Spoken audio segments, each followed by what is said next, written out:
Hey everybody, welcome back to Breakfast with Bob from Clash Miami. My name is Bob Babbitt, brought to you by SFuels, HOKA, Master Spas, deboer wetsuits, Premium Plus Sports, and of course our Challenged Athletes Foundation. Our next guest, second place twice at the Ironman World Championship, plus Ironman Italy, got second there with a 7:43.15, Mr. David McNamee. No porridge today. How you doing, buddy? Yeah, I'm good. Thanks for having me. Of It's course. great to be here in Miami. I raced here last year, so I know how an incredible sort of venue this is to do racing, and I know how fast it's going to be on Saturday. So you're our Nostradamus. You're the guy who always predict. You told us when we were in St. George, listen, everybody's talking about how hard this course is. There's going to be 5 guys, at least 5, under 8 hours, and someone's going to need to be sub 7:45 to win, which was all exactly spot on. So now you know the field here. Who's winning here? Come on now.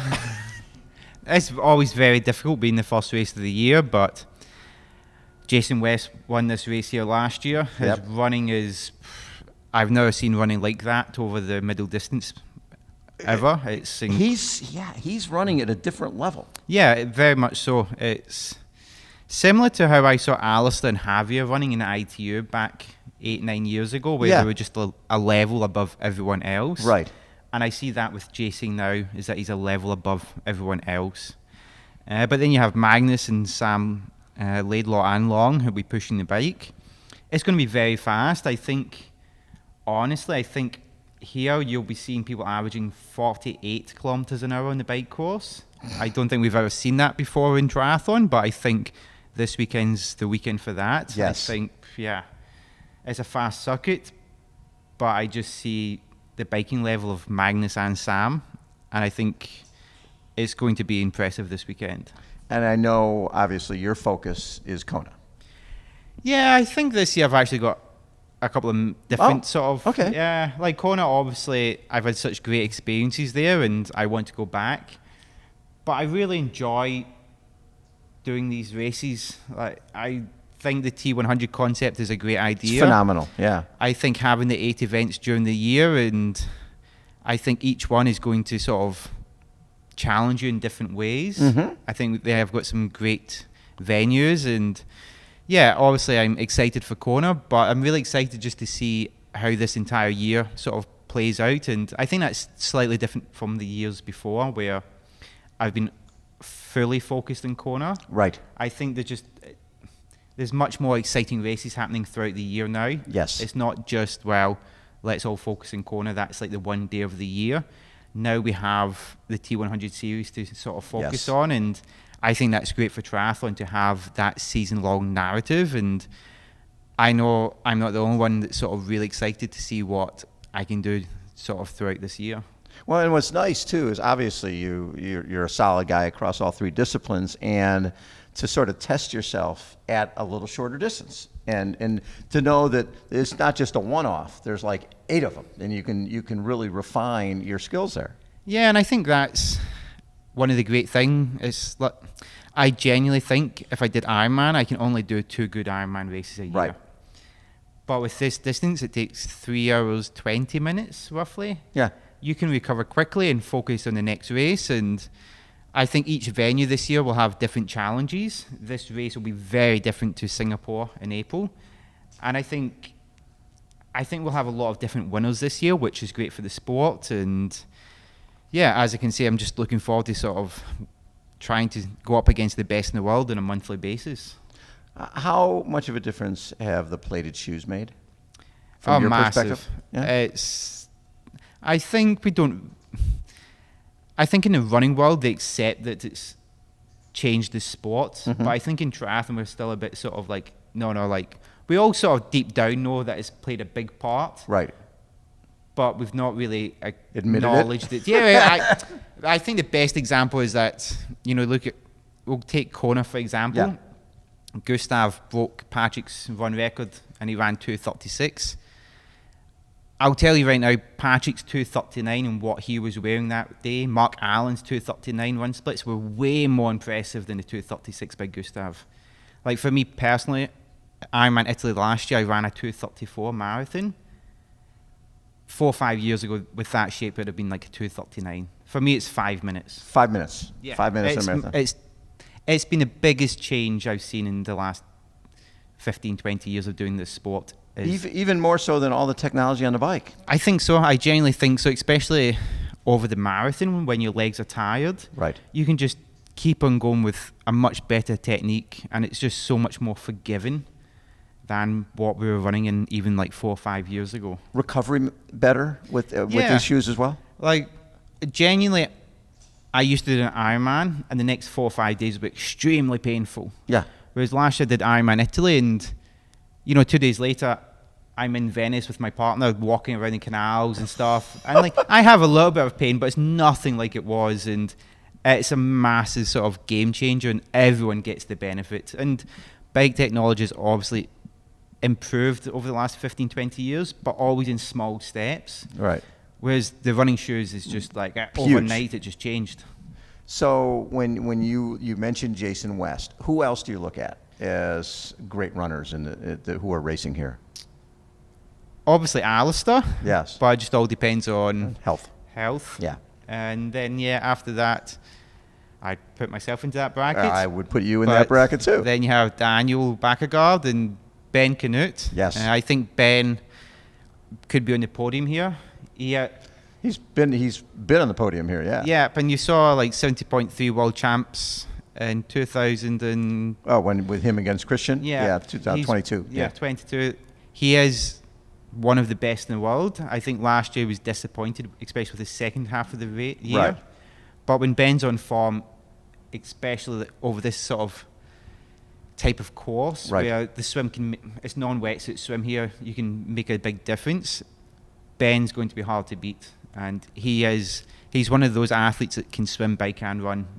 Solid across the board. Yeah, and more than solid, he's exceptional across the board. Yes. Do you see the fact that it's a road course and you have to do some bike handling? Does that make a difference? Yeah, but I wouldn't really call it. Everybody tells me it's technical, but it's not. I did it last year, and I'm pretty sure you don't need to touch the brakes the entire way around. No, I think there's one corner where you have to get out of aero to get round the bend, but that's it. It's not a technical course. It's got its challenges. It's not because of the bends, you aren't just getting on the bike and holding your fixed watts. It's very much sort of like push hard out of the corners, then sort of soft pedal through some of the corners. So yeah, I think technical wise, no, but it's not going to be sort of this boring, repetitive, just stick at my watts all day and see what happens. So the first time you got third in Kona, did you surprise yourself? Yeah, I think I knew I was in very good shape, but it's something that you've dreamed about for a number of years, and something that Kona was what I knew about as a kid. Sure. I didn't really know about triathlon. I know that sounds stupid, but we watched No. Kona. But yeah, Kona was what I knew, and I think even though I was in great shape, it's still always a surprise the first time. I don't think it doesn't matter how confident you are in your abilities. When you do something first that you've never done before, it's always that bit of a surprise. How did it change things for you in terms of sponsorship, in terms of the awareness of you in Europe? Did it do much for you? I think sponsorship-wise, yes. Obviously helped with the sponsors. Awareness-wise in Europe, I think in Britain, triathlon, it's very much more focused on the ITU still. It still is, yeah. Like Alistair and Jonathan brought triathlon into sort of the general public. Right. But the people in Britain know about the Brownlee brothers, which they should. Gold and bronze at the Home Olympics. Fantastic results. But I think sort of the actual awareness of triathlon outside of the Olympics is still very limited in Britain. In Germany, it's obviously a lot bigger sport. Yep. I'd say over my career, I've did a lot more interviews with German channels than I do with Britain. I know that's a crazy thing, but yeah, not even close. Maybe I did like 2 or 3 times the number of interviews with like German media companies and stuff. Yeah. So yeah, raised my profile, but day-to-day life is sort of kept the same, and there's something I'm very glad about. Yes. I like my normal sort of life outside of the sport, and I'm happy that it never changed because, yeah, sport's a wonderful thing, but you also have to be able to have a life out with that. So what do you do, life after sport? It's something that I think about. I'm about to turn 36, Bob. It's something that I think about constantly. I always stay involved in sports.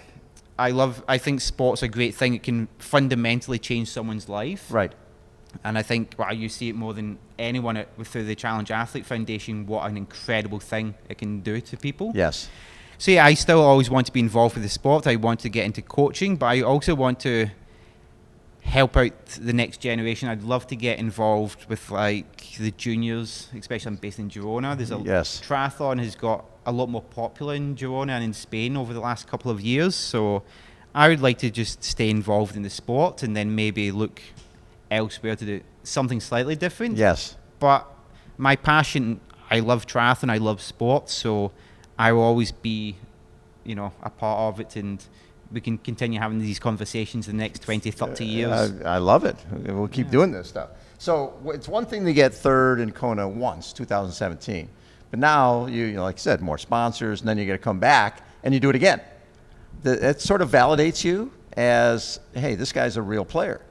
Yeah, I think it validates you, and it's also the second time, I wouldn't say it's a relief, but there is always more pressure because people expect it now. You did it already. Better do it again. And that was it. The first time will always be like the special time. Yes. The second time was still a wonderful experience, but there's also always that little bit of a relief. I was going to say, it's more of a relief, the fact that, I'm not a fluke here. This was I'm the real deal. Yeah. But then since 18, it's all went sort of downhill with Kona, so, maybe this year. Well, that's the deal. Now, in thinking about this year, just doing, obviously you have to go qualify. But I still can't believe you went to Ironman Italy, and you went as fast as you went, and you got second, and you didn't get a spot. Yeah, I think I went to the only Ironman race where there's only one pro slot. That's the most ridiculous thing I I've had ever a good race, but yeah. You had a great race. Yeah, I went 7:43. Yes. I ran a 2:34 marathon, and I was only like 30 seconds behind the winner, but yeah, I need to do it all again now. Did you know that there was only one spot there? Yeah, I knew. And the thing is, it's tough, and the Belgian boy that won had a great race. But it's so hard to be so close, and because that changes everything. Now you've got to figure out, where am I going to race? If you were able to just focus on these T100 races all season, they're awesome. And then you go off of that speed, do a little build up, and go race Kona. Yeah, and that would be the perfect plan, to be honest. That's what sort of I'd hope to be able to do. Yes. But no, I will do another Ironman. I think it'll probably be Frankfurt. It's the last opportunity to qualify for Kona, but it's the one race that it really does have exceptional crowds. It's by far the best Ironman race in Europe, so I want to go to the races that actually inspire me. Love it. Yeah, I need motivation. Like, I need something that motivates me, and Frankfurt's a great sort of race. So from your time training with Jan Frodeno, what did you take away from that? It doesn't matter how hard you train, you have to recover from it. And that was the difference. I think most triathletes know how to train hard. Yes. But we just have a massive inability to sort of relax for a day and just to absorb that workload. And I was in great shape.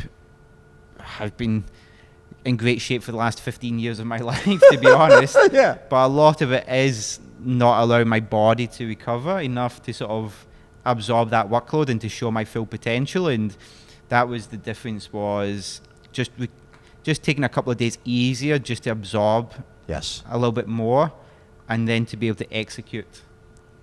Once you got third in Kona, was it hard for Jan to train with you again? Well, we never really trained again after that, so yes. You'd call and go, "Hey, Jan, when are we going training tomorrow?" You'd be like, "No," you'd be ghosting you. Yeah, basically. And yeah, I'm not the only person that this has happened to throughout the last 40 years of triathlon. Yeah. And that sport, and everyone has a different sort of perspective on it. Right. And that's the reality. I remember when there was Tim DeBoom and Peter Reed, and they trained together, and then Peter won, and Tim was 10th, and he was like, "I hurt that guy every day." and he wins. And they couldn't train together anymore. Yeah. So I get it. The thing is, obviously, I'm very grateful to Jan for helping me out. Yes. And yeah, I was just sad to not be able to continue that sort of Right. relationship. But that's racing and training. Yes. Sport, and yeah, it's not all sort of nice. No. It's a prize purse out there, and you're trying to make a living. So you steel sharpens steel. You push each other, but sometimes there gets to a point where you sort of do it on your own. Yeah, I totally get it. What would you be happy with here?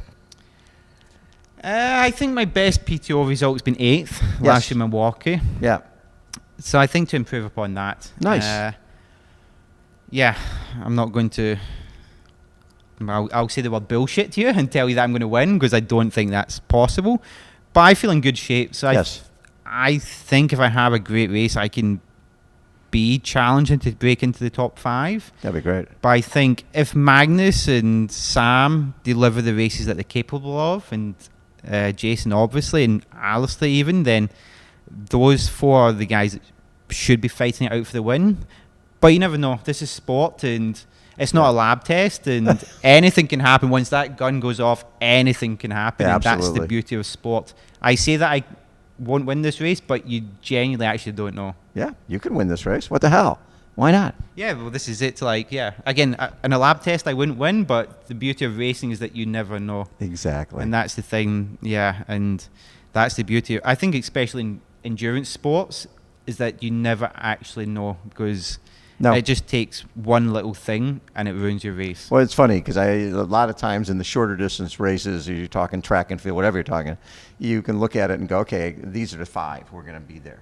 But when you get up to like the Ironman race, you have no idea who had bad pasta last night, who's going to get to the starting line, first of all. Yeah. Even here, Javier's out, Annie's out. All these athletes who you think could be a factor aren't starting. Yep, and that's the thing. And we obviously have the heat and humidity here as well. And yeah, anything can happen, especially, if you're trying to win the race. Say, for example, Magnus. Yes. And he decides, okay, this weekend, for me, it's all about the bike. I'm going to go fully into the bike. Maybe he just goes too hard and can't back up in the run. Right, and we've seen that before. Yep, and that's the thing. We saw that in Milwaukee. He ended up walking.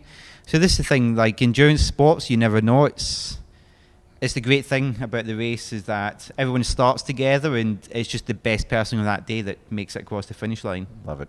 Always such a treat to chat with you, David. Oh, thank you very much. David McNamee has been our guest. Nostradamus, making his calls. Appreciate David being with us again. Breakfast with Bob from Clash Miami. Hold on. We will be right back.